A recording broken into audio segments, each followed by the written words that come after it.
Hola, ¿cómo están? Bienvenidas, bienvenidos a CNN Prime. Hoy vamos a tener como entrevista al presidente de la UDI, el diputado Guillermo Ramírez.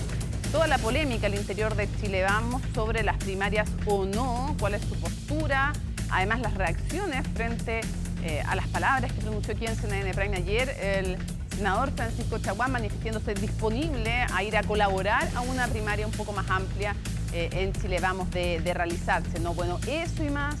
Hoy día más los temas de contingencia, como las palabras de Evelyn Matei sobre SQM van a ser parte de la conversación, evidentemente, pero comencemos porque hay tanto que contarles con estos titulares.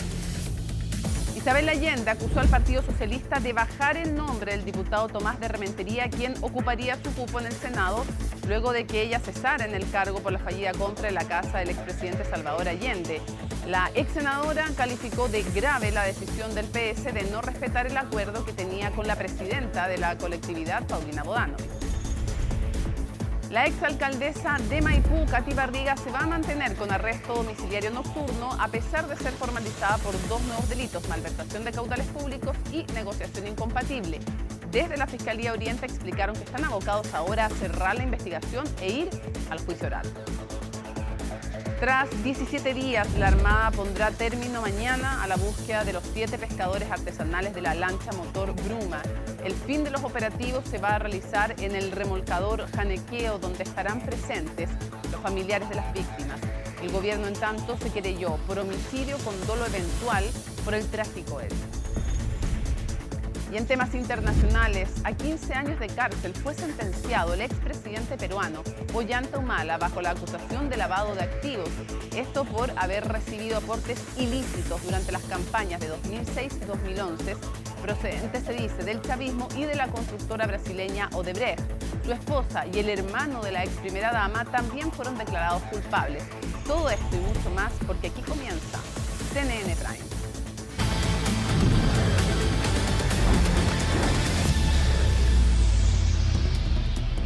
Bueno, está viva la polémica en el Partido Socialista luego que se retirara el nombre del diputado Tomás de Rementería como reemplazante de la destituida senadora Isabel Allende. Vamos a tomar contacto con Francisca Cárdenas para conocer más detalles. ¿Es definitivo el retiro o no, Francisca Cárdenas? Tú que todo lo sabes allá en el Congreso Nacional y cómo se reacciona al interior, porque hay mucha polémica cuando uno reportea entre no solo los senadores, sino que también los diputados socialistas.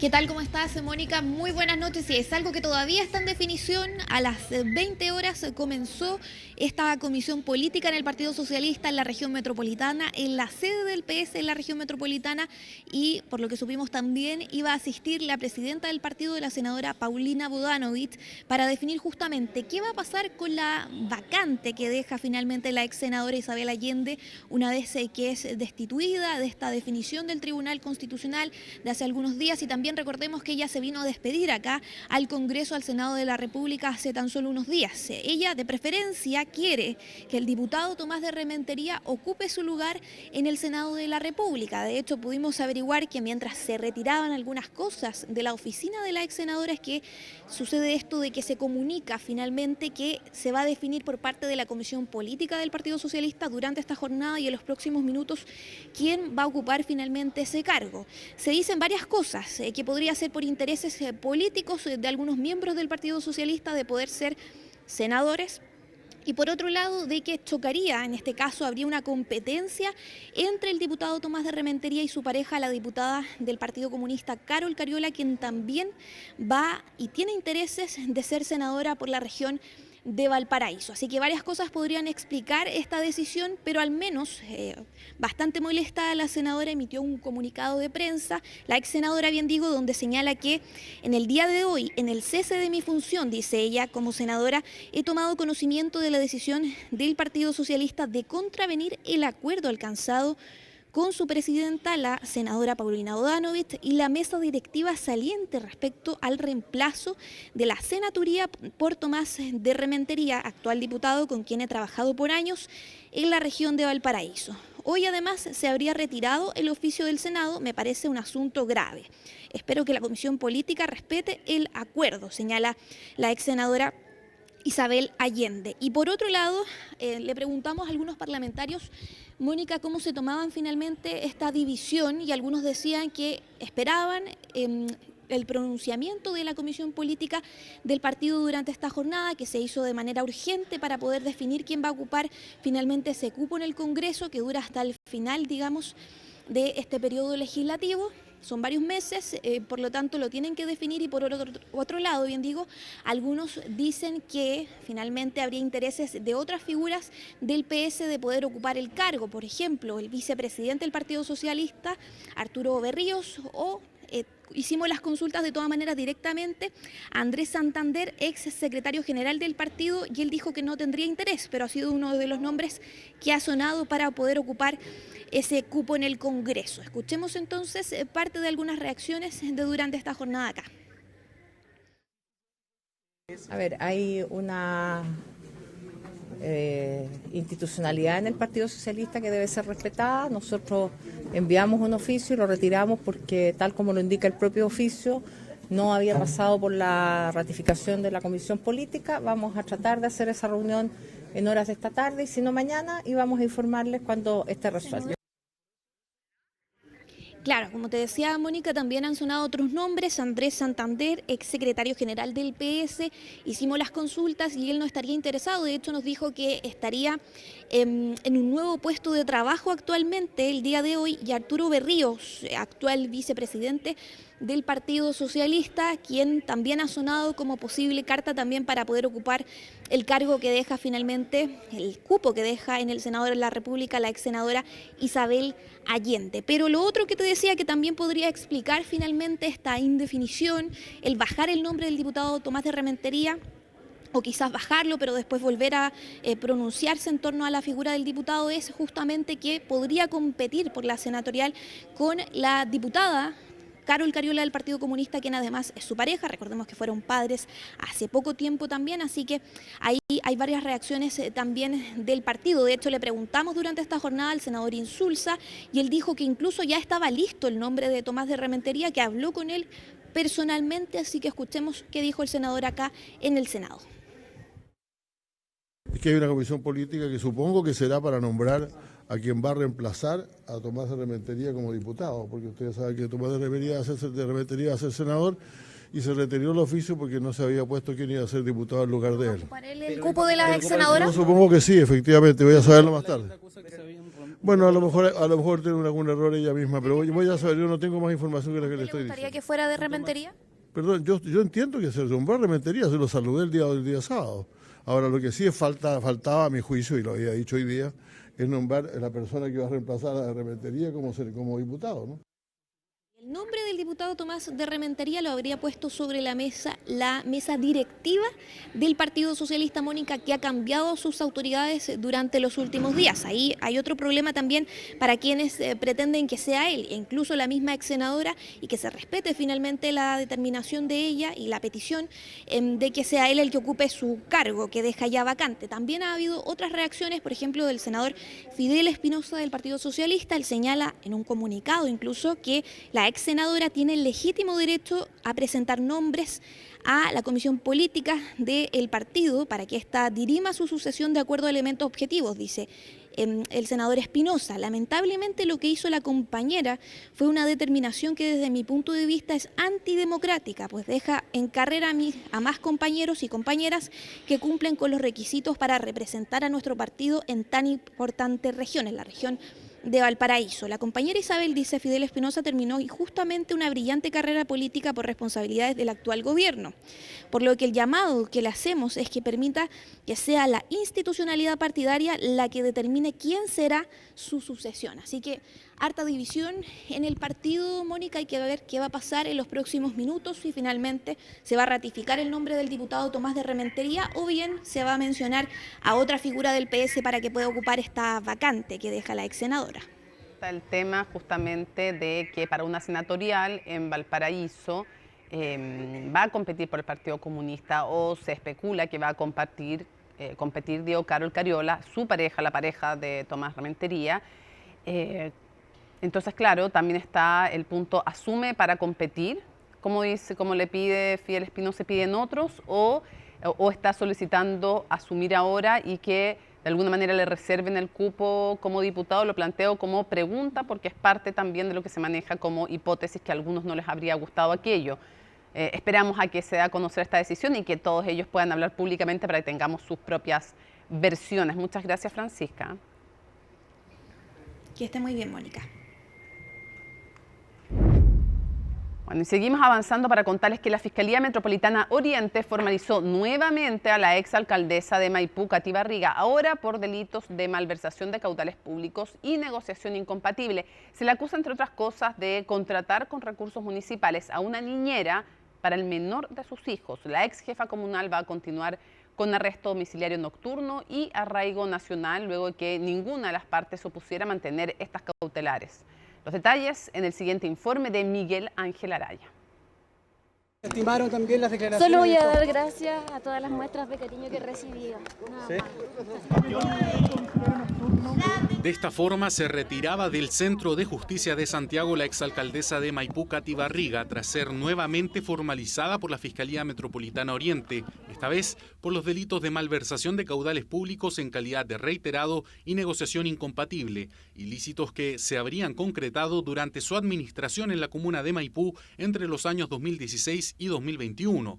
Según la lectura de cargos realizada por el ente persecutor, fueron más de 125 millones de pesos utilizados desde los recursos municipales para actividades relacionadas con el programa Fuerza de Mujer, una marca que la ex jefa comunal venía trabajando desde su campaña para llegar a ser alcaldesa y que posteriormente ingresó a su nombre. Es así como Barriga promocionó y financió con fondos públicos municipales que tenía bajo su administración una marca personal de un proyecto particular que existía con anterioridad a su llegada al municipio y que planeaba continuar con posterioridad, configurando el delito de negociación incompatible. Se formalizaron dos nuevos delitos de malversación de caudales públicos y un delito de negociación incompatible. El delito de negociación incompatible vinculado al programa Fuerza de Mujer, y también se formalizaron dos delitos de malversación de caudales públicos. Uno de ellos tiene relación directamente con el uso de abogados de la dirección jurídica del municipio para la tramitación de causas personales, tanto de la alcaldesa como del diputado Joaquín Lavín León, también con fondos municipales, y también el uso de fondos municipales para el pago de una cuidadora del hijo menor de la exalcaldesa. La malversación de caudales públicos, esta se habría concretado de dos formas. Una a través de la contratación de abogados para Barriga y su esposo, el diputado Joaquín Lavín León, para la representación y tramitación de causas personales. Y la otra por medio de la incorporación de una funcionaria de la municipalidad que, según los papeles, pertenecía al área de aseo y ornato, pero según la declaración de varios testigos, su verdadera función era cuidar al hijo menor del matrimonio Lavín Barriga. No obstante, al calibre de las acusaciones en su contra, la ex jefa comunal fue escueta en sus palabras. Estimaron también las declaraciones. Solo voy a dar gracias a todas las muestras de cariño que he recibido. ¿Sí? O sea, en realidad de toda la gente, de todas las personas que me han apoyado. Quien sí habló fue su abogado defensor Cristóbal Bonasich, arremetiendo en contra del Ministerio Público por supuestamente realizar acusaciones sin antecedentes serios. Nos dimos cuenta del absurdo de las imputaciones, que carecen de todo rigor jurídico y fáctico de los hechos. Son hechos que no tienen ningún fundamento, no tienen ningún anclaje jurídico y que obviamente en un juicio oral van a ser desvirtuados sin lugar a dudas. El Ministerio Público se dio cuenta que ninguna de las cuidadoras que supuestamente eran financiadas con recursos públicos lo habían sido. Según explicaron los intervinientes del caso, Fiscalía y querellantes, se definió no solicitar la prisión preventiva de Katy Barriga, considerando la reciente decisión de la Corte de Apelaciones de Santiago, que revocó la medida cautelar durante la semana pasada, al considerar que habían otras medidas que resguardaban los fines del procedimiento.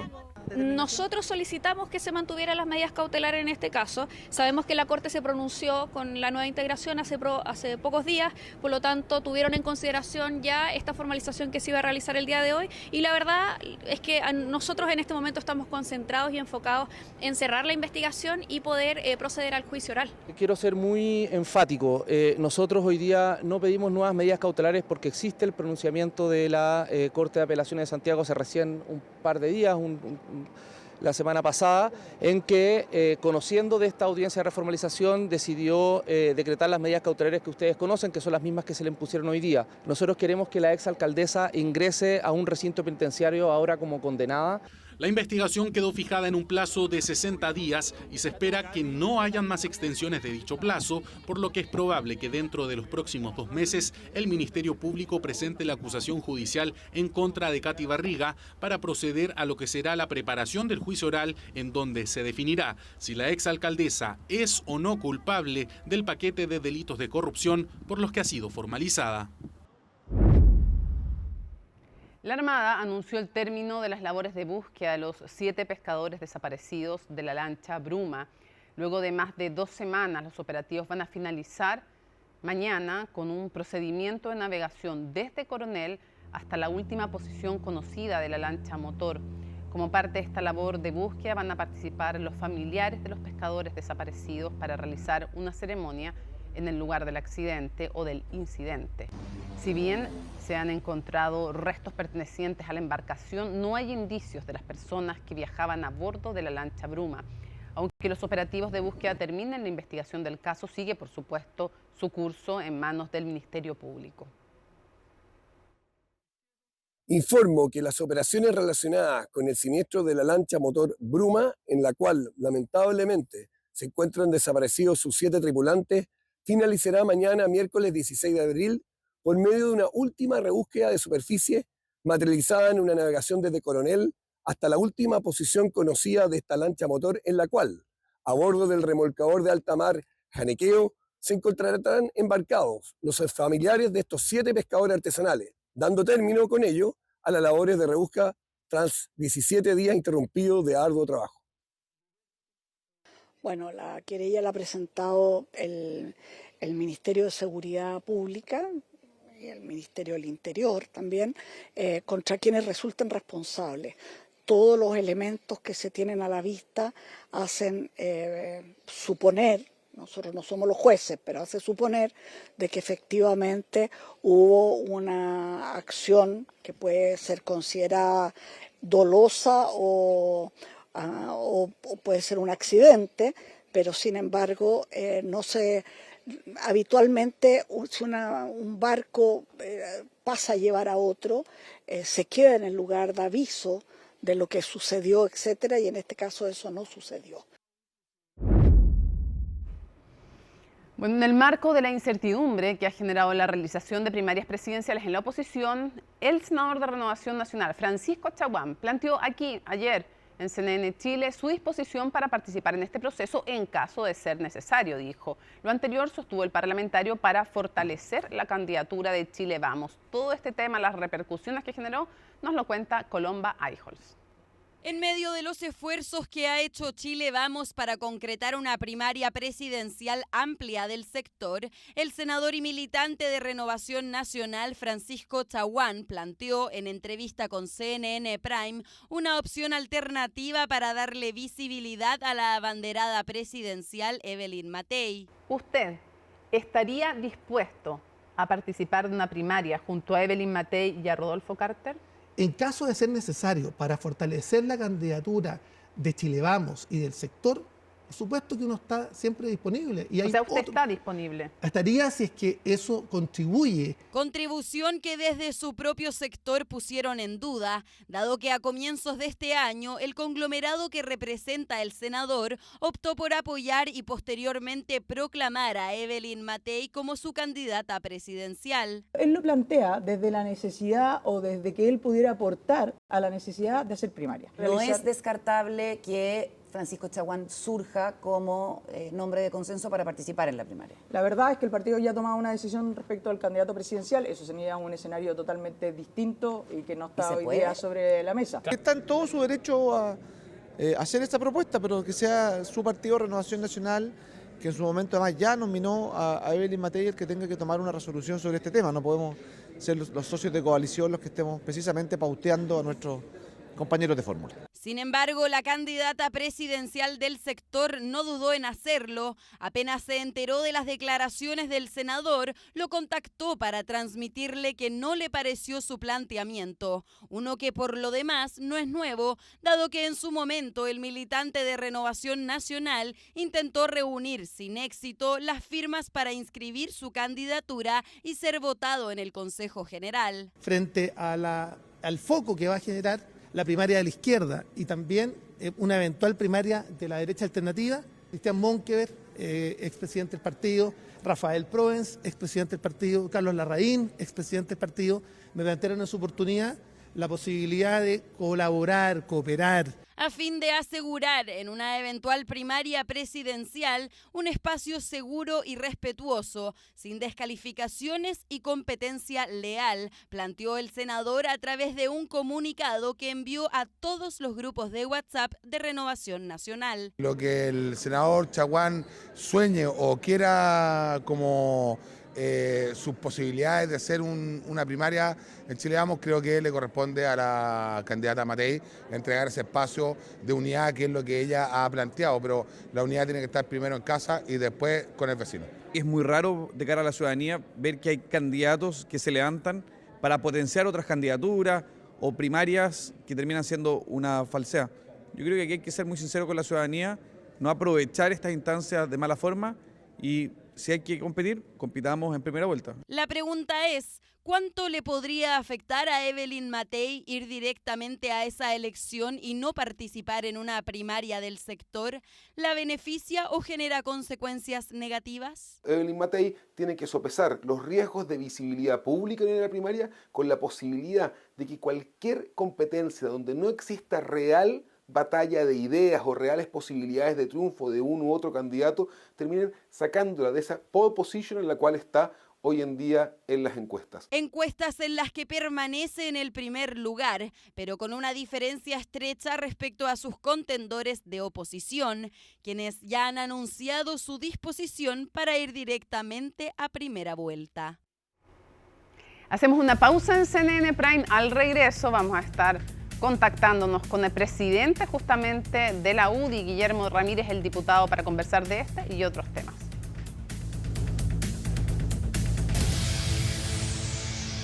Conversamos con el presidente de la UDI y diputado Guillermo Ramírez. Diputado, gracias por acompañarnos en CNN Prime. Muy buenas noches, Mónica. ¿Cómo estás? Muy bien. Quisiera, hay hartas cosas de la jornada, pero antes, en lo que respecta a Chile Vamos, ¿primarias sí o primarias no finalmente, diputado? A ver, nosotros dentro de Chile Vamos, estoy hablando de los presidentes de partido, del comando de Evelyn Matei, estamos de acuerdo en una cosa, que vamos a seguir abogando por la necesidad de tener primarias amplias que aseguran un candidato único en primera vuelta para ganar en primera vuelta y obtener mayoría en el Congreso. La gente ya sabe, nosotros tenemos los votos para llegar al gobierno y tener mayoría parlamentaria. Si por alguna razón eso no ocurre, será por la división. Y por eso nosotros, con mucha responsabilidad y con mucha humildad, le hemos pedido a todos los candidatos que ojalá se allanen a una primaria para que podamos llegar con candidato único. Ahora, si eso no ocurre, y finalmente la negativa de José Antonio Kast, de Johannes Kaiser persiste, vamos a tener que analizar, y para eso nos quedan muy poquitos días, vamos a tener que analizar cuál es el mejor camino a seguir. Ahora, mi opinión personal, ¿su opinión personal? Es que deberíamos tener primaria a todo evento. Mi opinión personal es que, aunque hubiese un solo candidato, llámese Rodolfo Carter, deberíamos ir a primaria. Pero esa es mi opinión y aquí las decisiones se toman entre varios. Interesante lo que nos dice. Mi opinión es que deberíamos tener primarias a todo evento. Si es solo entre Evelyn Matei y Rodolfo Carter, dice usted, igual. Primarias a todo evento. Primera definición que queríamos preguntarle. Segunda definición, ¿le parece que sumar a un tercero, como por ejemplo ayer se manifestaba en CNN Prime disponible el senador Francisco Chaguán, suma algo importante o no a una primaria entre Evelyn Matei y eventual, estamos imaginando, ¿no? Eventual primaria entre Rodolfo Carter y Evelyn Matei? A ver, en principio, y cuando digo principio me refiero en general, como principio, sí. Yo siempre prefiero que hayan 3 candidatos a 2, 4 a 3 y 5 a 4. Y si es un senador, con mayor razón, le da peso a la primaria. Y un expresidente de partido le da peso a la primaria. Pero déjame contestarte en particular. Ya. Yo quiero ser muy respetuoso con Renovación Nacional. Ellos tienen sus procesos. Renovación Nacional en un Consejo General en enero proclamó a Evelyn Matei como su candidata única. Y por lo tanto, si van a revertir esa decisión proclamando a 2 candidatos, cosa que ocurrió en el pasado cuando proclamaron a Sebastián Piñera y a el senador Sandón para la primaria. Si hacen eso, me parece muy bien. Si no lo hacen, yo respeto esa decisión. Como partido aliado, prefiero no pautear ni presionar en ningún sentido. Ya, pero también segunda definición, prefiere 3 que 2 en general, 5 que 4 también, pero dice, hace la definición, prefiero en el fondo 3 que 2, pero respeto lo que Renovación Nacional decida, entonces le parecería bien. Ahora, ¿no sería medio una primaria de cartón en el sentido siguiente? No me refiero ni a Matei ni a Carter, me refiero primaria de cartón la participación del senador Chaguán, con todo el respeto lo digo, no por él, no estoy hablando de la condición de candidato de él ni de sus posibilidades, sino que viniendo de un partido que ya proclamó como su candidata a Evelyn Matei, ¿qué credibilidad tendría? Y diciendo, habiendo dicho él también que es la mejor candidata, la única que puede ganar, ¿cómo va a pedirle a la gente que vote por él? ¿No sería medio rara esa candidatura de las tres? Bueno, mira, yo tengo de verdad, Mónica, el mayor respeto por el senador Sandón, perdón, también por el senador Sandón, pero me imagino que también. Por el senador Chaguán. Mira, él es senador con una gran votación en una región gigantesca como la de Valparaíso. Muy apetecida, además. Sí, fue presidente de partido. Renovación es un partido de los más grandes del país, en algún momento el más grande del país. Y cuando él llegó al Senado, que llegó muy joven, hace 16 años atrás, llegó ganándole a un Joaquín Lavín que en esa época era la figura más importante de derecha. Parecía imbatible, de hecho. Así es, y el senador Sandón, que era un joven diputado, ganó en esa elección senatorial. Le está penando Sandón, ¿ah? Es verdad. El senador Chaguán le ganó siendo muy joven, un joven diputado, una elección que parecía imposible. Entonces, yo jamás me atrevería a decir que es un rival débil, o es algo inventado, o es una primaria de cartón. El senador Chaguán se ha ganado en las elecciones y también es lo que ha hecho en Renovación Nacional, creo yo, el respeto de toda nuestra coalición. Ya, ¿será verdad que entre algunos molestó la entrevista, no por la entrevista, sino que lo que manifestó ayer el senador Chaguán? Porque la segunda dice, el de la segunda trae la versión, no, mentira, la tercera. Ayer la segunda traía, don Mario Contreras, el periodista, un gran periodista, traía el tema de que Monkever había propuesto a Chaguán. Era cierto, de hecho así se lo preguntamos. Pero hoy día la tercera dice que Evelyn Matei llamó molesta a Chaguán. Yo me imagino que existiendo una estructura tan clara al interior de Chile Vamos, existiendo los canales de comunicación completamente abiertos, sobre todo para alguien de la estatura y la talla del senador Chaguán, quizá manifestar esta inquietud habría sido mejor canalizarla a través del presidente de Renovación Nacional, Rodrigo Galilea, y no a través de los medios. Supongo que esa presunta llamada, donde estaba presuntamente molesta, podría deberse a eso. Pero para serte bien franco, a mí no me consta ni la llamada ni la molestia, o pudo haber habido llamada sin molestia, no lo sé. Pero sí, yo creo que el senador Chaguán, si tenía la intención de competir, probablemente lo primero que debería haber hecho, asumiendo que no lo hizo, porque tampoco sé si lo hizo, es conversar con su propia directiva. Él fue presidente de partido y sabe que es el conducto regular. Ahora, de aquí no sale esto entre usted y yo. Le pregunto, ¿es verdad que Evópoli y la UDI se han manifestado más proclives a las primarias, a todo evento, lo cual es válido, si todas las posturas son válidas al final a todo esto? Yo no estoy diciendo cuál es la más válida que la otra, pero si es cierto o no que dentro de las posturas que hay al interior de Chile Vamos, Evópoli y la UDI se han manifestado más proclives a primarias, a todo evento, y la candidata tiene más aprensiones, y en eso habría sido secundada por el senador Galilea. La primera parte de lo que dices es cierto, es decir, que Evópoli y la UDI son más proclives a una primaria a todo evento. Yo lo he dicho en público, lo acabo de decir aquí también. Sí, claro. Juan Manuel Santa Cruz, el presidente de Evópoli, también lo ha dicho en público. Y el senador Galilea ha dicho también en público que él tiene más dudas respecto a esa primaria. La segunda parte de tu pregunta, de que Evelyn Matei tiene aprensiones, no es verdad, porque nosotros hemos tomado la decisión, como te comentaba al principio, de seguir abogando por la primaria amplia, y nosotros tenemos nuestros propios plazos para ya empezar a definir otras alternativas. Y cuando empecemos a discutir esas otras alternativas, conoceremos cuál es la posición de Evelyn Matei. Por el momento, ella ha pedido que sigamos insistiendo en la necesidad de convencer a José Antonio Kast y Johannes Kaiser de tener una primaria lo más amplia posible. Perfecto. Quisiera preguntarle respecto de la postura de la candidata. Quisiera profundizar un poquito en eso, en cómo la ve con el tema de las primarias, porque Carter decía que entre algunos en Chile Vamos, no sé si eso incluye a Evelyn Matei, había una aprensión del tono de la primaria que él no encuentra, y nos lo confirmaba ayer el senador Chaguán, que él no encuentra justificado. A ver, aquí el que ha manifestado dudas públicamente es el senador Galilea, y él ha explicado sus razones, entre las cuales no está el tema del tono de la campaña, sino que lo que ha dicho el senador Galilea, y me parece interesante, y vamos a tener que evaluarlo en su minuto, es que una primaria solo con Rodolfo Carter podría no hacer crecer, en el fondo, a la coalición con caras a la primera vuelta. Porque cuando uno hace primaria, la idea es justamente agarrar mundos que no son exactamente el mismo, sino estarían en un mismo partido o coalición, agarrar a mundos que son parecidos pero no iguales y ponerlos a todos detrás de un mismo proyecto. Y lo que ha dicho el senador Galilea es: me parece que eso no se logra con un candidato independiente, más allá de si es Rodolfo Carter u otra persona, y me parece un argumento perfectamente válido. Yo prefiero tener la primaria, pero me parece un argumento completamente válido. Yo a Galilea no le he oído esto del tono de la primaria. Pero perdón, para entenderlo bien, diputado, sí, la presión de Galilea, que usted ha lo que hemos escuchado en público, pero lo que usted también ha conversado con él, es por una primaria si se incluye si se hubiera llegado a incluir a Kaiser y Kast, o es específicamente con Rodolfo Carter.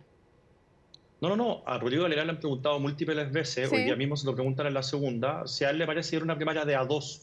Sí, él dice que no tiene mucho sentido. Que no le parece lo suficientemente amplio, que no le hace demasiado sentido, no le parece lo suficientemente amplio como para aglutinar fuerzas de cara a la primera. No, si lo leía hoy en la segunda, lo que pasa es que quería entender si respecto del tono, en ningún caso tiene temores respecto del tono, o los tiene con Carter, o los tendría habitual, no sé, tal vez con Kaiser y Kast, en lo que usted ha conversado con él, más allá de lo que ella ha declarado en la prensa.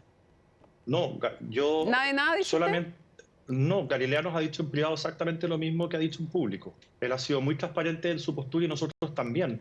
Fíjate esto, nosotros no hemos tenido miedo, a pesar de que alguien podría decir, división en la derecha. Nosotros no hemos tenido ningún tipo de temor de manifestar nuestras opiniones personales, que en esta materia no son por el momento exactamente iguales. Pero no nos preocupa, por lo que yo te explicaba antes, porque hoy día estamos en la misma lógica de hacer el llamado a la primaria amplia, y sabemos que después, si eso no se logra, vamos a tener que conversar y ponernos de acuerdo en qué hacer. Perfecto. Entonces, la verdad es que a mí este tema no me preocupa un enfrentamiento, una pelea, una polémica, no va a haber nada de eso. Aquí estamos trabajando de manera muy unida y coordinada. Oye, y dentro de las cosas que sí le preocupan, digo yo, porque a alguna le puede preocupar, le pregunto, ¿les preocupa Muchas cosas me preocupan. No, sí, yo me imagino, en estos días hay tanta cosa que preocuparse, pero le quiero preguntar si le preocupa o ve que puede ser dañino electoralmente y también para el proyecto político el hecho de que Rodolfo Carter termine compitiendo en una senatorial con republicanos. Digo, por lo posicionado que está, por ejemplo, en la región de Valparaíso. Le pregunto desde el punto de vista electoral, pero incluso también desde el punto de vista político, para el proyecto, para lo que él también representa. Imagino que algo importante representará dentro de Chile Vamos, o no. Él también ha hablado que hay ninguneo de algunos en Chile Vamos a su persona. Entonces, cuando recojo de inmediato de usted la impresión de que vaya Carter, que yo a todo evento, aunque sea Carter Matei, yo le pregunto a usted, ¿qué daño puede hacer que termine no solo no estando en la primaria, sino que yéndose a competir electoralmente en una senatorial de republicanos? A ver, antes de responderte, es muy importante aclarar una cosa, Mónica. La razón por la cual yo quiero una primaria a todo evento no es por el eventual daño que nos podría hacer que el candidato A, B o C, Carter, en este caso, se vayan a republicanos o a libertarios o a otro lugar. Yo defiendo la primaria a todo evento porque nosotros tenemos una cultura de primarias que yo creo que es valioso preservar. En 2013 compitió Longueira con Alamán. El 2017 compitió el senador Osandón con Sebastián Piñera y con el senador Felipe Kast. En la última elección compitió Mario Desbordes con Ignacio Briones, con Joaquín Lavín y con Sebastián Sichel. Esta sería la cuarta vez consecutiva que iríamos a primarias presidenciales, que es una racha que ningún otro sector político puede exhibir. Por lo tanto, y esa es una racha a la cual yo me siento orgulloso. Y yo por eso quiero primaria a todo evento, porque yo soy parte de esa cultura, yo creo en esa lógica. Entonces, quiero aclarar eso. Ahora, si es que no hubiese primaria, que es el supuesto de tu pregunta, y Rodolfo Carter se fuera republicano, bueno, Rodolfo Carter es un liderazgo importante y por supuesto que electoralmente eso podría ser beneficioso para el Partido Republicano, no hay duda de eso. Ahora, desde mi perspectiva, lo importante es, cosa que no ha ocurrido nunca, es que nuestro sector llegue al gobierno y tenga mayoría parlamentaria. Nosotros nunca hemos tenido gobierno en la historia de Chile con mayoría parlamentaria. Y si Rodolfo Carter finalmente es senador por otra fuerza política de oposición, yo a él lo voy a contar como uno de los senadores que nos permiten tener esa mayoría parlamentaria. Ya, es que ahí tengo dos preguntas. Por lo tanto, no lo considero tan dramático. Yo, independiente por qué partido vaya, Rodolfo Carter va a votar a favor de bajar impuestos, de achicar el Estado, de tener más mano dura frente a la delincuencia, de restringir la inmigración, etc. Ahí le tengo por lo tanto, yo no veo un problema en eso. Claro, pero ahí también surge de inmediato la pregunta por este pacto o prepacto, no sé cómo llamarlo, entre republicanos, libertarios y socialcristianos, que ya se ve bastante avanzado. Entonces, dos preguntas en uno. Primero, ¿cree usted que existe alguna posibilidad de una sola lista a estas alturas? Digo, si la primaria presidencial parece con Kast y Kaiser ya ha sido desechada, la pregunta es, ¿hay alguna posibilidad de una lista única parlamentaria o eso ya también como que está desechado y más bien si es que queda algún espacio sería para competir de manera, como dicen, inteligente en algunos sectores? ¿En qué está eso?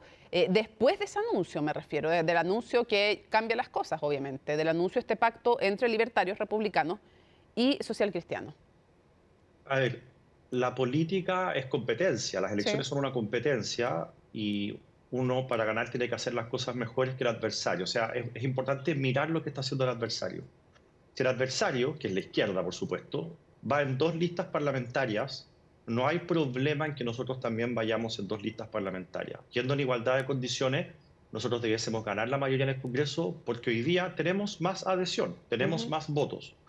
Ahora, si es que en el transcurso de estos meses, porque todavía faltan 3 meses para inscribir las listas parlamentarias, vemos que la izquierda va en una sola lista, yo creo que vamos a tener que sentarnos y ver cómo vamos nosotros también en una sola lista.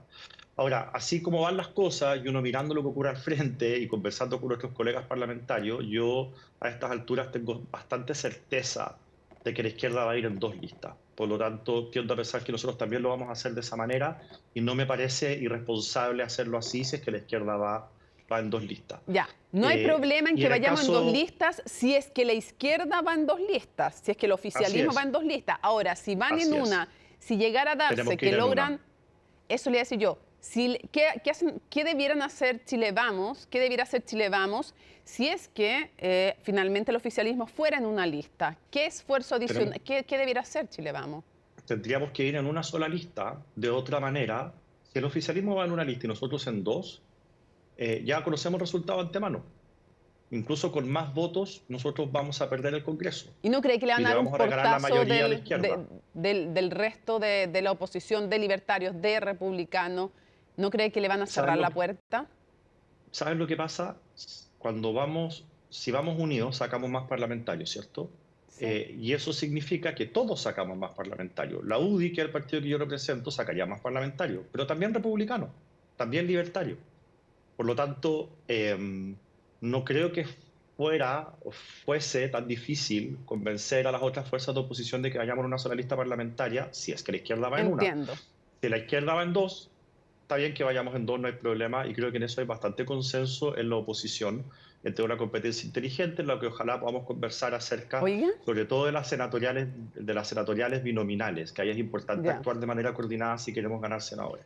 Le voy a hacer algunas preguntas, algunos temas de definiciones que hizo hoy día Evelyn Matei, pero antes brevemente quiero preguntarle cómo encontró, porque parece que por ahí van los tiros de una campaña presidencial de José Antonio Kast, dice que no quieren ser parte de un mismo proyecto presidencial con Chile Vamos, que representa la continuidad de un gobierno como el del expresidente Sebastián Piñera, y nombra los 3 temas que uno puede adivinar de inmediato que van a atacar desde su perspectiva hacia Chile Vamos: seguridad, inmigración y economía, donde dicen que no hubo la fuerza, no hubo la firmeza para hacer los cambios que se necesitaban. O sea, ¿cómo ve en el fondo que se vaya a atacar el legado del gobierno del expresidente Sebastián Piñera por parte de republicanos y sus socios?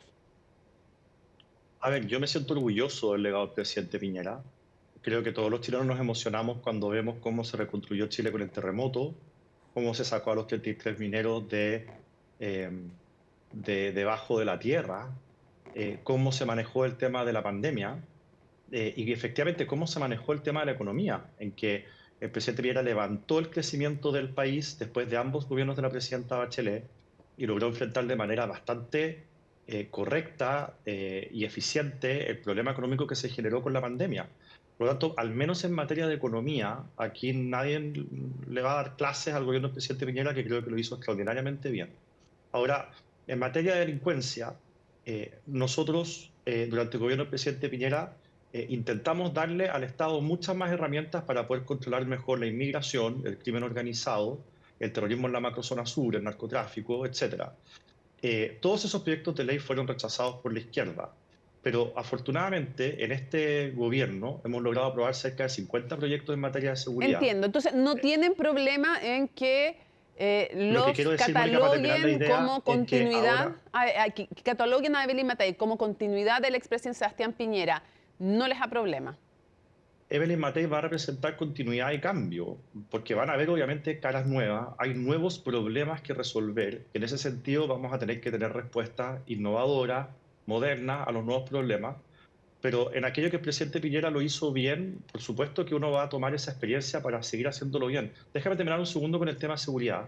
Nosotros aprobamos estos 50 proyectos de ley en el Congreso por el voto en contra muchas veces del mismo gobierno que promovía estos proyectos, pero sus parlamentarios no lo obedecían. En algunos casos, como la ley Naín Retamal, con el voto en contra del Partido Republicano.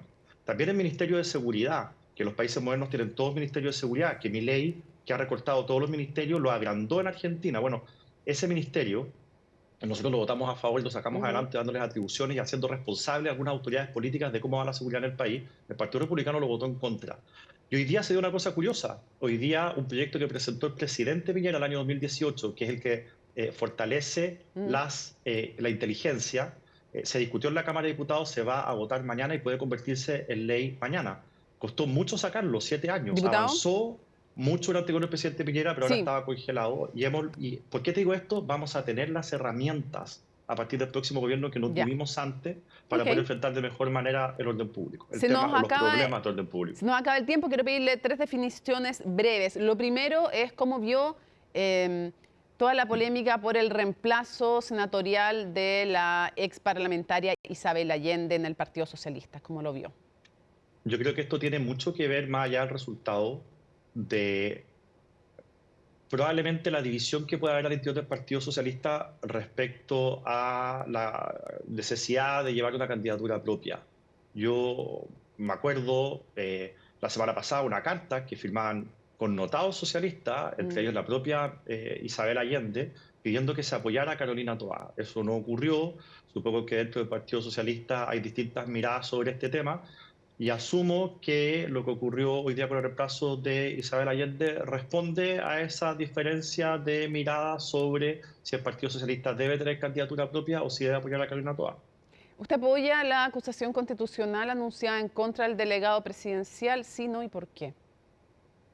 Sí, porque él era el encargado de establecer las medidas y hacer los requerimientos a la Conmebol, a la Asociación Nacional de Fútbol y a Colo-Colo para tener o asegurar un partido que fuera seguro. Esas indicaciones las hizo 2 horas y media antes del partido. Las 2 muertes se producen antes del partido, a las afueras del estadio, lo cual es competencia del Estado y no es competencia de Colo-Colo, y hay 2 muertos. Yo te voy a decir una cosa, Mónica, de todas las acusaciones constitucionales que se han presentado, yo no había visto ni una que hubiera tenido el apoyo transversal que tiene esta antes de presentarse. De hecho, todas las oposiciones, entiendo que sin que falte nadie, incluyendo demócratas por un lado, republicanos por el otro, ya anunciaron que van a apoyar esta acusación constitucional. Por lo tanto, parte con un piso más alto que cualquiera de las acusaciones constitucionales presentadas antes. ¿Usted diría que es la que tiene más posibilidades de ser aprobada? Al menos en la Cámara de Diputados, sí. Le pregunto, ¿usted cree que es un retroceso, como ha dicho el ministro de Seguridad, Luis Cordero, que Carabineros vuelva al interior de los estadios? Para que el debate sea franco, quiero decirlo en qué sentido lo señala él. En el sentido que hay una responsabilidad que hartos parlamentarios de diversos sectores políticos han dicho, los clubes tienen que ser capaces de garantizar ciertas condiciones y no emplear tantos recursos del Estado en lo que es al interior de estos recintos, porque se quedan con los pocos carabineros que hay para múltiples funciones, se descuidan otras cosas para un evento que es de carácter privado, que tiene fines de lucro, y no estoy con eso haciendo ninguna carga, pero es un hecho que hay negocio ahí, como en un recital también podría ser. Entonces, que desde esa perspectiva se habla y por la violencia que va ganando, de un retroceso. Entonces, la pregunta en concreto es, ¿Carabineros dentro de los estadios, sí o no? A ver, a mí me sorprende que esta discusión se ha dado como si este problema se diera solamente en Chile y tengamos que descubrir la solución. Esto ha ocurrido en países europeos, ocurrió en Argentina, Brasil también lo resolvió. Entonces, es cosa de mirar la experiencia internacional y ver qué hicieron y qué fue lo que hicieron. Desde las puertas del estadio hacia adentro, la responsabilidad es de los clubes, pero la autoridad exige ciertas medidas de seguridad. Por ejemplo, torniquetes de 3 metros de alto, distintas etapas de controles, identificación de los hinchas, etc. Y de las puertas del estadio hacia afuera, esto es, por supuesto, responsabilidad del Estado de Chile, que tiene que asegurar la seguridad afuera del estadio. Lo que falló el jueves pasado fue afuera del estadio. Lo de adentro, las personas que lograron ingresar, fue una consecuencia del no control del orden afuera del estadio. Que tampoco está bien, digámoslo. Tampoco está bien ese reventón y que entren a la cancha tampoco estuvo bien, digámoslo. Por supuesto, pero esto me recuerda, ¿tú te acuerdas cuando quisieron cerrar una farmacia porque entraron hombres con armas de fuego? Y la autoridad dijo, esta farmacia no puede asegurar la seguridad, así que la vamos a cerrar. A mí me pareció un pésimo chiste, porque ¿qué están diciendo? ¿Que los guardias de las farmacias tienen que portar armas de fuego? Me parece una locura. Esto es algo parecido. El club tiene que hacerse responsable de los que están sentados adentro, tomar las medidas de seguridad para que entren solamente las personas que tienen entrada de manera segura. Ya, pero usted también piensa entonces que los carabineros no deberían estar adentro. Pero si desde afuera viene una turba gigantesca que se juntó afuera, anunciado por redes sociales, y el Estado no hizo nada, un club, por muchos guardias que tenga, no tiene cómo controlar una situación así. Entonces, lo que han hecho los países es muy simple, los países desarrollados, los que han resuelto este problema. Del estadio para afuera, el Estado debe garantizar el orden. Y lo que ocurra adentro del estadio es responsabilidad de los clubes, pero, insisto, con normas de seguridad que el Estado exige, como estos torniquetes gigantes, distintos grados de control, y también, o anillos de control, y también la identificación de cada uno de los hinchas. Esto ya tiene solución ensayada en lugares donde han tenido problemas mucho peores que en Chile, y es cosa de ponerlo en práctica de esa manera. Cierro preguntándole por el tema de SQM. Hubo mucha polémica por la petición de parte de Evelyn Matei a sus parlamentarios de estudiar si este acuerdo entre SQM y el Estado, es curioso cómo se han dando vuelta a las percepciones respecto a este acuerdo de sector político en sector político. Hace algunos años no hubiéramos imaginado el actual oficialismo defendiendo un acuerdo así, ¿no? Pero le pregunto a usted, ¿cómo lo ve usted? ¿Usted realmente tiene dudas de que haya sido beneficioso el acuerdo con SQM o no? Que también puede ser por el hecho de que no haya habido licitación, no sé. Entonces le pregunto, ¿van a revisar este acuerdo? ¿No pone un manto de incerteza? ¿Le han llamado a rectificar de parte del gobierno a la candidata Evelyn Matei a que rectifique? Y con varios epítetos más, para cerrar. Dos cosas. Primero, si uno lee la frase de Evelyn Matei, ella usa una expresión que el gobierno borra convenientemente con el codo, que es para el desarrollo de la política nacional del litio, dice Evelyn Matei. O sea, lo que ella está diciendo es, la explotación del litio no se acaba con Codelco Soquimich. Van a venir otros contratos, más explotación, más inversión, y yo quiero revisar este contrato para lo que viene después. Política nacional del litio, esa es la expresión que ella usa. Ahora, sobre el contrato de Soquimich con Codelco, hay que recordar una cosa. Aquí el contrato se dio a conocer y todos conocimos lo que ocurrió sobre hechos consumados. Acá no se oyeron otras ofertas, no se licitó. Hubo senadores en ese momento que fueron a la Contraloría a pedirle a la Contralora que revisara, porque acá un municipio compra lápices y está la Contraloría controlando, valga la redundancia, que eso se haya hecho bien, pero el Estado de Chile firma el contrato más millonario para el Estado de Chile, el más importante para el Estado de Chile, y nadie controla nada. Entonces, perdón, pero con las desprolijidades que hemos visto en este gobierno, pucha, uno tiene el derecho, no habiendo licitación, no se escuchó otras ofertas, esto se comunicó sobre hechos consumados sin que se pudiera revisar absolutamente nada, la Contraloría no participó, uno puede tener dudas. Ahora, para que toda la gente se quede tranquila, Evelyn Matei jamás ha hablado de modificar unilateralmente un contrato o desconocerlo de ninguna manera. Aquí de lo que estamos hablando es de que en contratos tan grandes como este se tienen que utilizar las mejores prácticas, tiene que ser lo más transparente, se tiene que oír la mayor cantidad de ofertas, porque de otro modo los que pueden salir perjudicados son los intereses de los chilenos, y eso no puede ser cuando estamos hablando de un recurso no renovable como el litio. Diputado Ramírez, muchísimas gracias por acompañarnos en CNN Prime, que tenga muy buenas noches. Gracias a ti, Mónica. Y en otras materias políticas, la candidata presidencial del PPD, Carolina Toá, respondió a su oponente dentro del socialismo democrático, Paulina Bodanovich, por sus cuestionamientos al gobierno.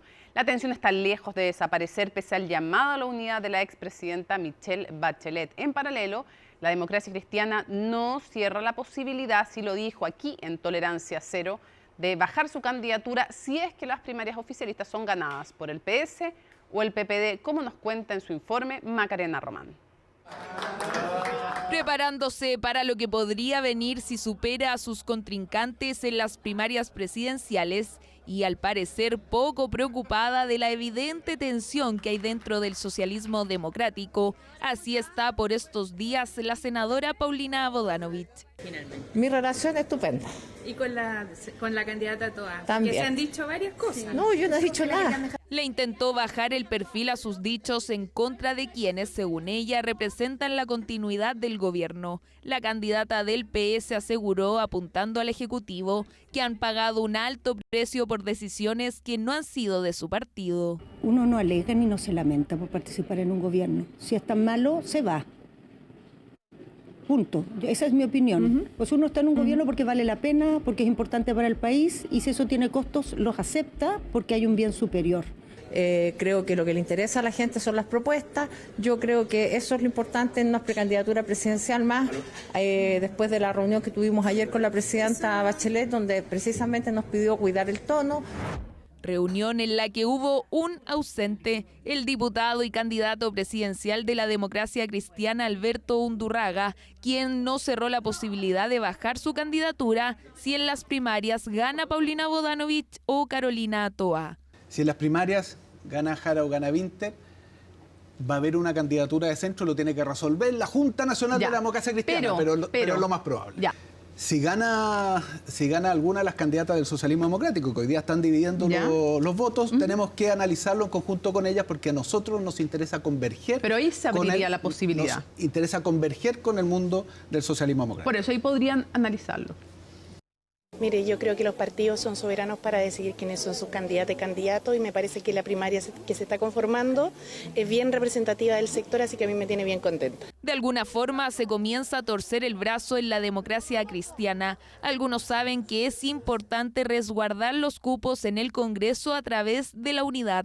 Personalmente no es un problema de ir con el PC, yo apuesto por primarias amplias. La decisión de la Junta Nacional fue no ir con el PC, pero bueno, la opinión de una militante como Claudia Pizarro no es mayoritaria tampoco. Es muy importante que la Democracia Cristiana no se quede sola.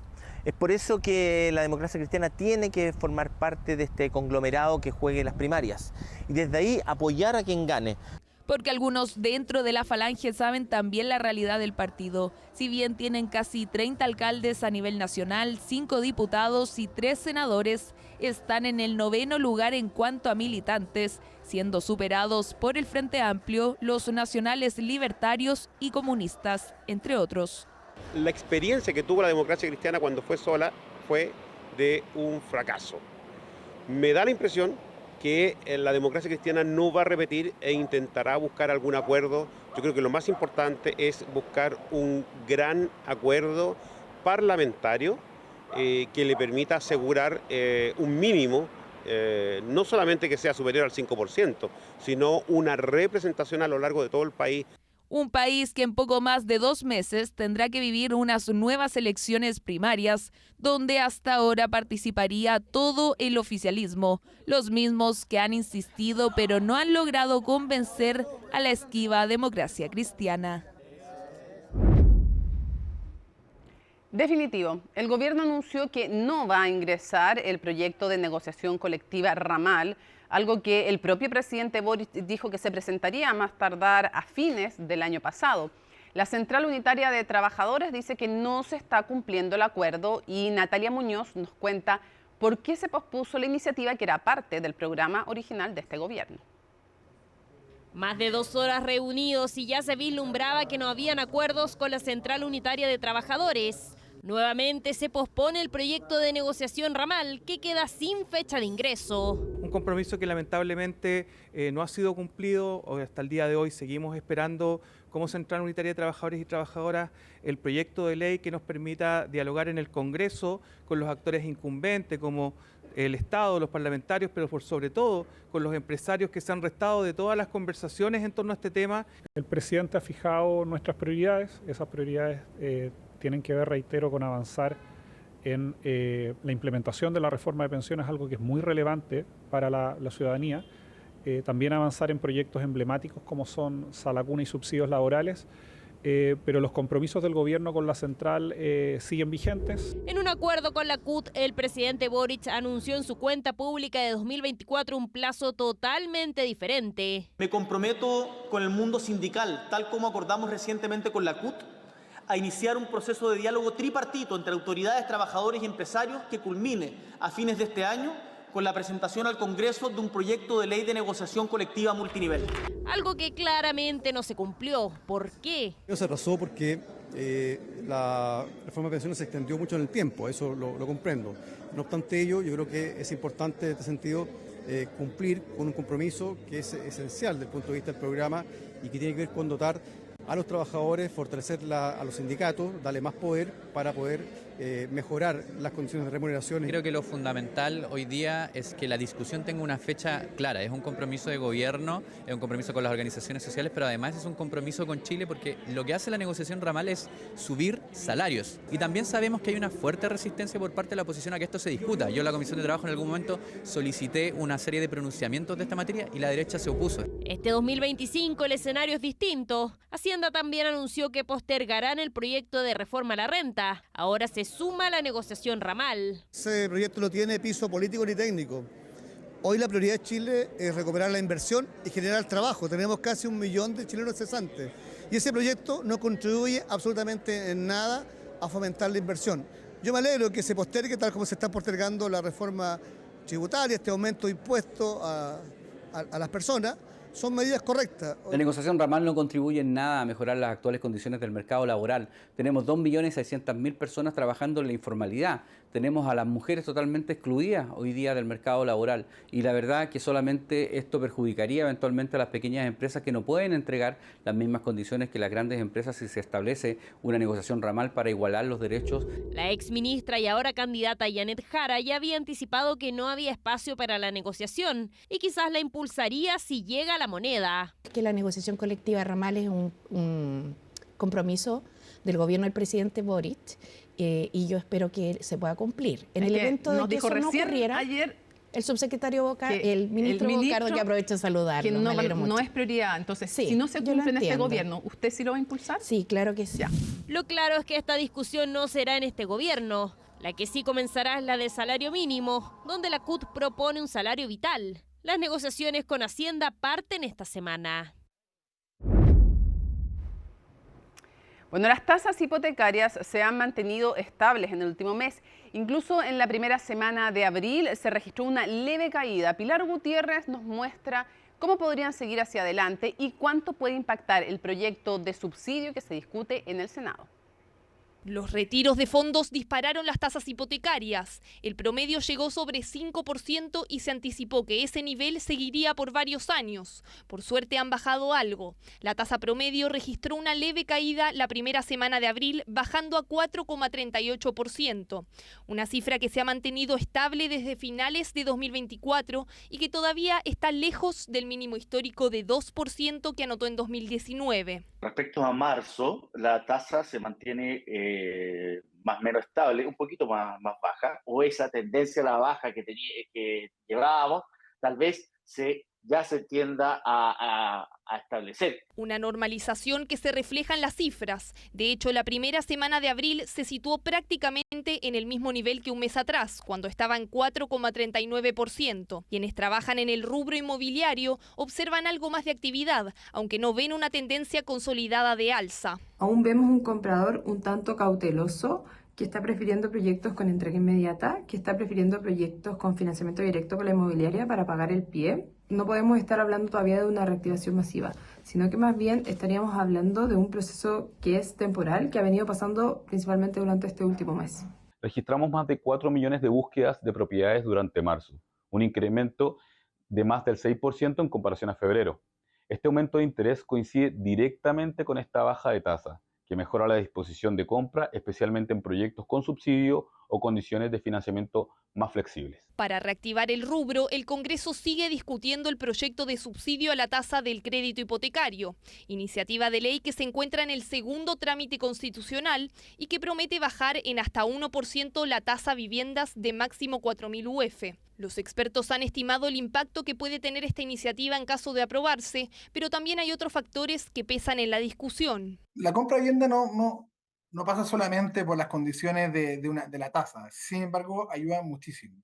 Con esta rebaja de la tasa nosotros podríamos estar apuntando a cubrir casi completo el cuarto decil de la población en Chile, que hoy día la mitad de ese decil ya estaba quedando fuera porque el salario del hogar o los ingresos promedios del hogar no eran suficientes. Eso eventualmente podría mover la aguja, pero de nuevo va a depender de las condiciones de cada persona, de cómo estén afectadas para poder tomar un crédito hipotecario. Si bien el panorama económico internacional se ha complicado con la escalada en la guerra arancelaria, esto no tendría un efecto significativo sobre las tasas hipotecarias, ya que responden a otros factores. Los bonos en UEF, que están más asociados a cómo evolucionan o no las tasas de los créditos hipotecarios, la verdad es que han subido, pero de manera más parcial. En general, estos instrumentos tienden a estar un poco más aislados del contexto internacional.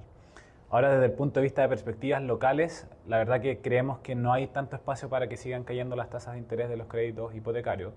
Más bien la economía ya está entrando en un punto de estabilización, donde el Banco Central hizo gran parte ya de bajar su tasa de referencia. Hay consenso entonces en que la tasa hipotecaria debería estabilizarse en estos niveles. Volver al 2%, por ahora, imposible. Más velocidad y mejor cobertura. Desde la región de la Araucanía, Movistar puso en marcha la mayor renovación de su red 5G desde que llegó a Chile. Un plan que aumentará la velocidad en un 200% y que va a llevar la conectividad a zonas rurales del país. ¿En qué consiste esta modernización y quiénes se van a ver beneficiados? Lo vemos en el informe de Camila Sumastre y Macarena Morales. Recibir respuestas en línea en menos de un parpadeo, descargar una película completa en menos de 2 minutos o tener una teleconsulta con el doctor a tiempo real sin fallas de conexión. Estos no son ejemplos futuristas, sino que forman parte de la vida diaria gracias al 5G.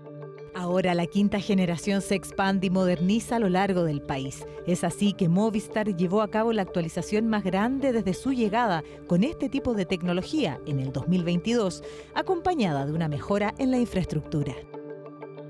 Bajo un hermoso día de lluvia en el estadio Germán Becker en la ciudad de Temuco, en la región de la Araucanía, fue el lugar escogido por Movistar para presentar su mejora en la tecnología 5G. Son más de 260 las antenas que van a ser mejoradas para poder entregar mejor calidad de servicio a las 32 comunas, tanto rurales como urbanas, de la región de la Araucanía. Vamos a intervenir, como te comentaba, las 32 comunas de la región, acá en lo particular. Vamos a llevar a muchas de ellas 5G. vamos a llevar a otras que estaban en 3G a tener un 4G constante, ya no van a existir las radios base solo 3G. Y aquí lo que estamos viendo es que se está incorporando tecnología de última generación, tecnología que se desarrolla en muy pocas empresas. Las empresas que han desarrollado este tipo de sistemas de radio son 3 o 4 a nivel mundial, ¿ya? Y Movistar ha elegido una de ellas para este desarrollo. En concreto, este despliegue significa un aumento de más del 200% en las velocidades del 5G, junto con una red más robusta, estable y con mayor capacidad para entregar mejor conectividad a las personas. Una alianza público-privada que no solo va a beneficiar a las zonas urbanas, sino que también a las rurales, como Curarrehue, comuna que hasta la llegada de esta iniciativa no contaba con la quinta generación. Vamos a renovar 265 radiobases en la región, 50 en Temuco, cambiándole la vida a las personas. Vamos a estar haciendo trabajos desde el mar, por Puerto Saavedra, llegando hasta Curarrehue, cercano a la frontera, y la idea es transformar la vida de las personas. La Municipalidad de Temuco está en un proceso de digitalización en varias de sus direcciones. Yo lo mencionaba, en materia de salud, la telemedicina es fundamental para aquellos sectores donde les cuesta mucho más llegar a atender a un consultorio. Nosotros llevamos más de 70.000 atenciones en un año, por lo cual, si tenemos una conectividad mucho más rápida, mucho más eficiente, nos permite llegar a más personas. Un hito que se lanza en Temuco, en la región de la Araucanía, pero que forma parte de un proyecto nacional de renovación de la red móvil, con una inversión de $140 millones, múltiples mejoras que se podrán observar a lo largo y ancho de Chile, como son las actualizaciones de 5.300 antenas con cobertura 5G en el 80% de las zonas urbanas y semirurales, así como una reducción del impacto ambiental en un 15%.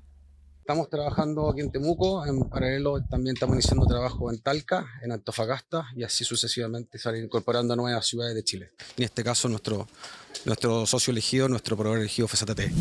Ahora, los más de 869.000 habitantes de la región de la Araucanía podrán acceder a Internet desde distintos puntos sin perder calidad en el servicio, incluso en espacios masivos como el Estadio Bicentenario Germán Becker. Los hinchas podrán alentar a Deportes Temuco sin perder la conexión.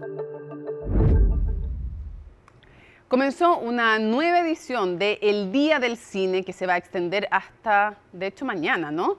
La instancia contempla entradas desde los 2.000 pesos y también descuentos en confitería de las principales cadenas del país. Qué rico eso, ¿no?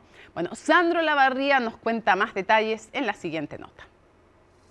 Como una festividad ya consagrada, este lunes comenzó una nueva versión del Día del Cine, que contempla grandes descuentos en las principales cadenas del país, donde la entrada para todas las salas tradicionales tiene un valor de 2.000 pesos, mientras que a las funciones especiales como IMAX y 4DX se puede acceder por 4.000.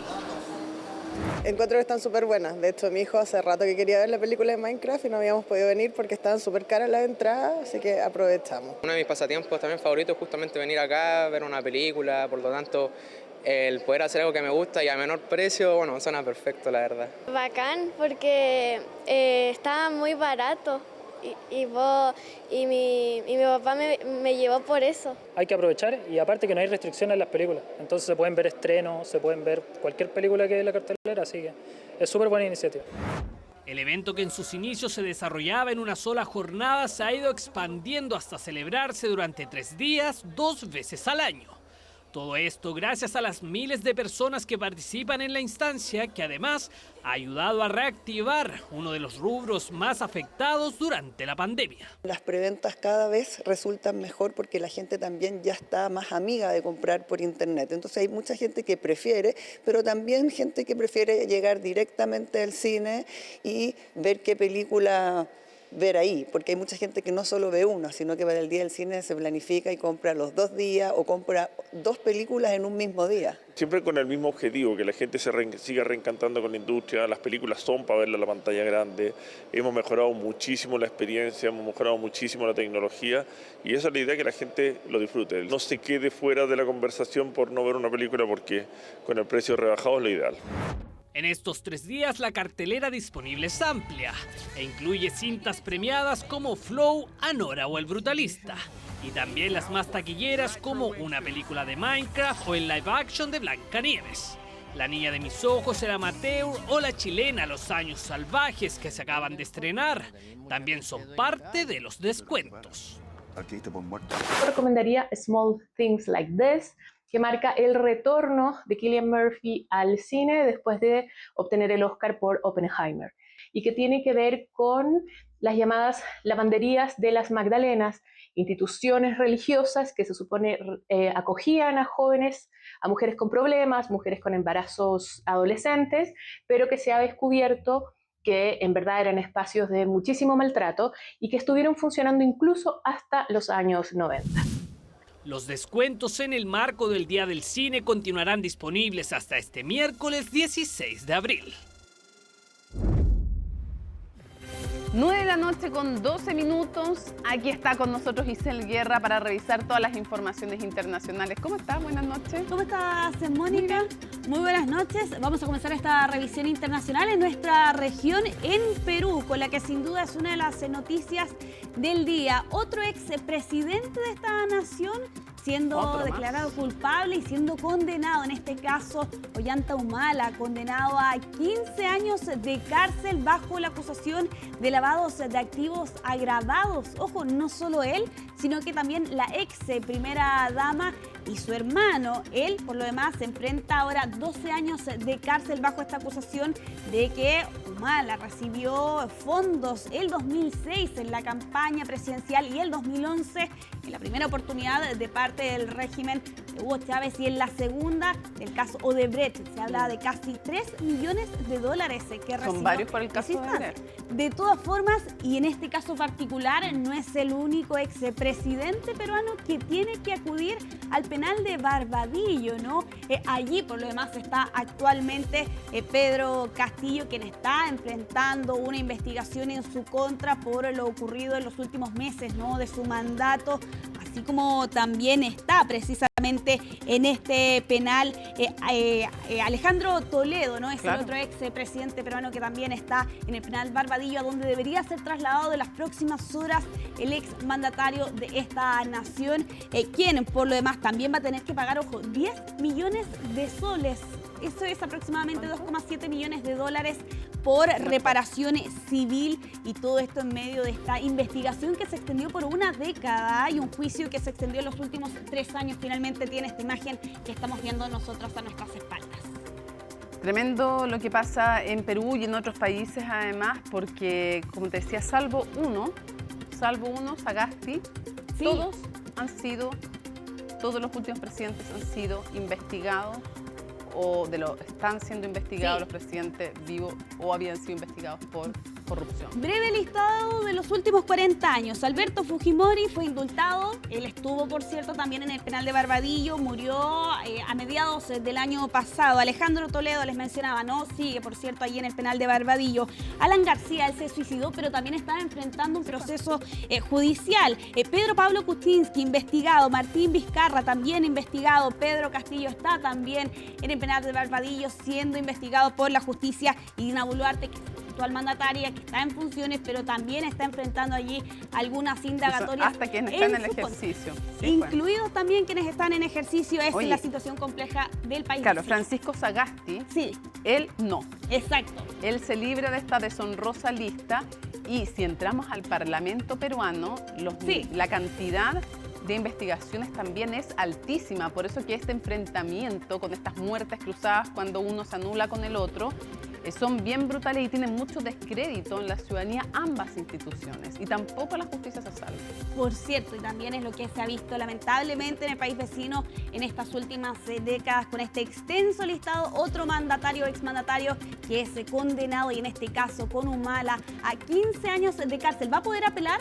Pero de todas formas lo va a tener que hacer tras las rejas, si es que efectivamente esa es la decisión. En el caso de la ex primera dama, se desconocía su paradero hasta hace algunas horas atrás. Se ha informado que ella ha solicitado asilo en la Embajada de Brasil en Lima, y a la espera estamos, por cierto, también de la situación de su hermano, a quien se desconocía su paradero, al menos durante esta mañana. No asistió, por cierto, a la audiencia que estamos viendo a nuestras espaldas y que ocurría durante esta jornada. Vamos a quedar al pendiente respecto de actualizaciones que puedan llegar desde Perú salud, pero vamos a cambiar de tema para hablar del caso de Kilmar Abrego García, ¿no? Este hombre salvadoreño de 29 años que fue deportado pese a que señalaba, ¿no?, la justicia estadounidense es que él tenía un caso especial donde no debía ser trasladado a El Salvador por temores a su seguridad, pero que sin embargo de todas formas fue deportado, y no solo deportado a El Salvador, sino que fue trasladado a esta mega cárcel de Nayib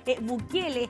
La administración de Donald Trump admitió un error administrativo detrás de esta decisión, pero tanto Trump como Bukele se han lavado las manos respecto de la posibilidad de que efectivamente este hombre de 29 años, casado con una ciudadana estadounidense y padre de ahí, cuidando 3 hijos, pueda regresar al país norteamericano en un caso que da cuenta por lo demás de uno de los efectos que ha tenido la mega deportación de Donald Trump. Todos los detalles los vamos a revisar en el siguiente informe que preparó Antonia Galilea. That's up to El Salvador if they want to return him. That's not up to us. The question is preposterous. How can I smuggle a terrorist into the United States? I don't have the power to return him to the United States. Así, los presidentes de Estados Unidos y El Salvador se lavaban las manos ante el caso del salvadoreño deportado por error en marzo de este año. Hoy, Kilmar Abrego García está en la temida mega cárcel de Nayib Bukele, pese a que poseía un estatus de protección que impedía que fuera retornado a su país de origen. Ahora, su familia exige su devolución a toda costa.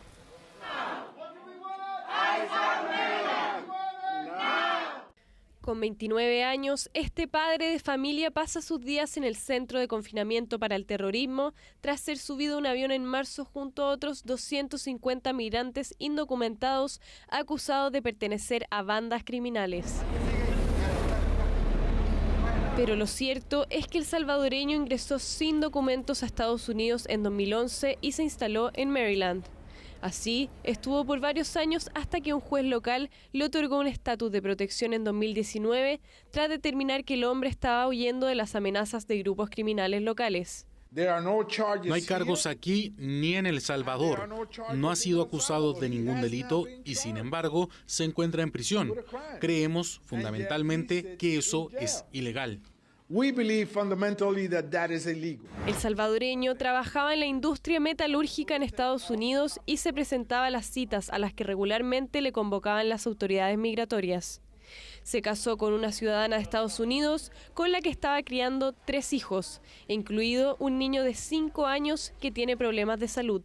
Este supuesto error administrativo ha destruido la felicidad de mi familia y la inocencia de mis hijos. Kilmar, si me oyes, sigo luchando por ti.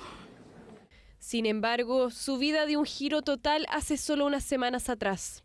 Kilmar Abrego fue detenido junto a lo que la administración de Trump asegura era un grupo de pandilleros de alto rango, acusándolo de ser parte de la peligrosa Mara Salvatrucha MS-13. En paralelo, el gobierno reconocía que hubo un error administrativo en su deportación e incluso Trump señaló que respetaría los fallos de la Corte Suprema que instaban a facilitar la devolución de Abrego a Estados Unidos.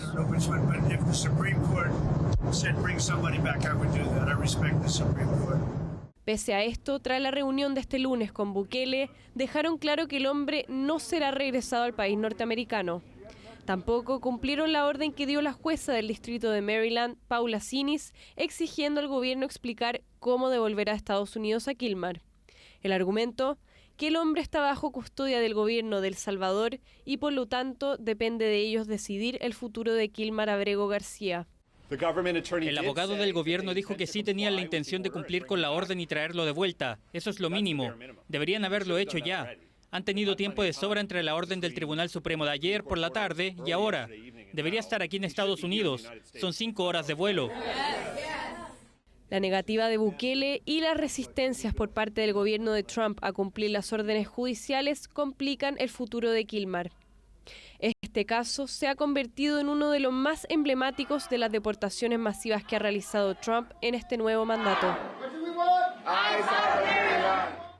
Bueno, y otro frente que se ha abierto para Donald Trump en estas últimas horas ha sido con las universidades de élite en Estados Unidos. Sigue esta pelea, solo que ahora le plantan cara. Exactamente, en este caso Harvard, la universidad más rica de Estados Unidos, a quien Donald Trump le planteó al menos 10 condiciones o 10 exigencias para poder otorgar los fondos que entrega el gobierno, ¿no? Y en este caso particular, Harvard ha plantado cara, ha dicho que no van a hacer y no van a cumplir las exigencias que está planteando la administración de Donald Trump, y eso llevaba a que la Casa Blanca finalmente congelara al menos 2.200 millones es brutal de la presión, dólares. La presión es brutal, pero además las medidas, podríamos contar algunas, Giselle, porque son bien brutales, tienen que ver con temas de atentar contra la libertad de cátedra, la libertad de enseñanza. Por ejemplo, una reforma al sistema de admisión de profesores, también se habla de la regulación de las protestas en los campus, teniendo en cuenta lo que ocurrió el año pasado con las manifestaciones pro-palestinas en medio del conflicto entre Israel y Hamas. También aquí se apunta a permitir manifestaciones antisemitas en los campus o alentar lo que califican desde la administración de Trump ese ideario woke, ¿no? Y en esa misma línea aquí también lo que se interpreta detrás de este tipo de acciones es que lo que se busca es socavar la libertad de expresión y la libertad de cátedra. Porque, ¿sabes lo que pasa? Todo lo otro es discutible. Parece, está bien, yo creo que nadie podría cuestionar que hay una preocupación por el tema, que no haya ninguna manifestación antisemita y todo eso, ahí, ok. Sí.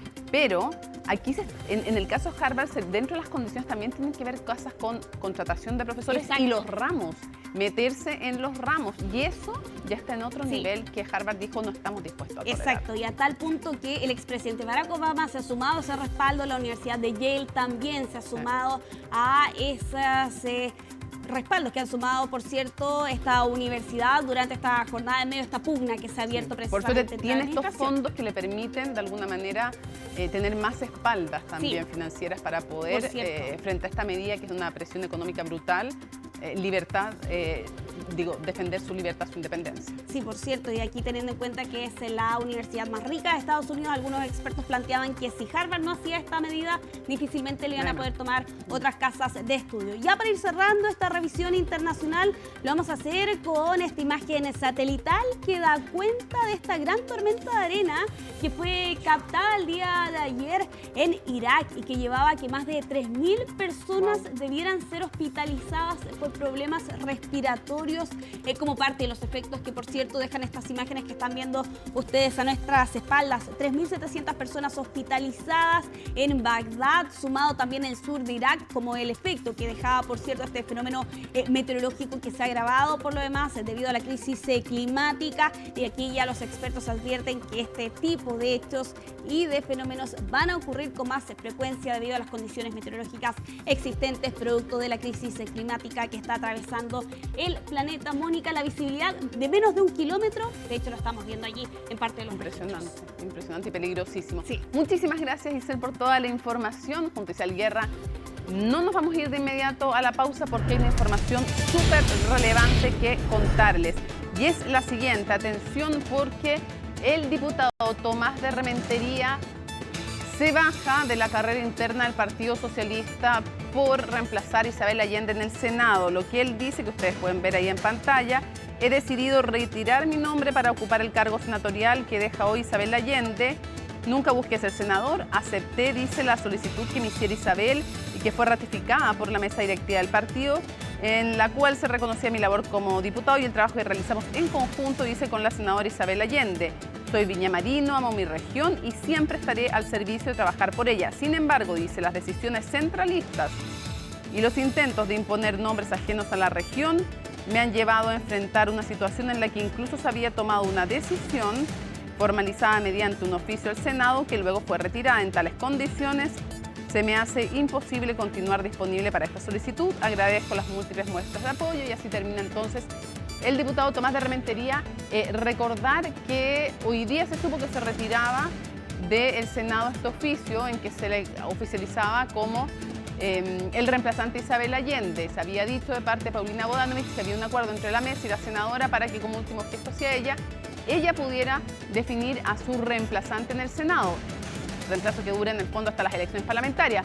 Pero se revierte esa decisión, dice Paulina Bodanovich le preguntaba a Francisca Cárdenas que tiene que ser ratificado finalmente por una comisión política esta decisión, así es que queda fuera el diputado Tomás de Rementería, por lo menos por ahora, porque él se baja, y hubo críticas también de que no debía la propia Isabel Allende, entre otros del senador Fidel Espinosa, decidir la postulación y la decisión del reemplazo de los meses que le quedaban en este cupo en el Senado. Así las cosas entonces, nos vamos, le agradecemos a Isabel Guerra toda la información que nos entregó, nos vamos a la pausa y volvemos con más a CNN Prime. Termina CNN Prime, pero los dejamos en estupenda compañía con Paloma Ávila y como cada martes, Futuro 360 y luego Fernando Paulsen con Última Mirada. Martes 15 de abril, así estuvo nuestro país y el mundo. Somos CNN Chile. Buenas noches.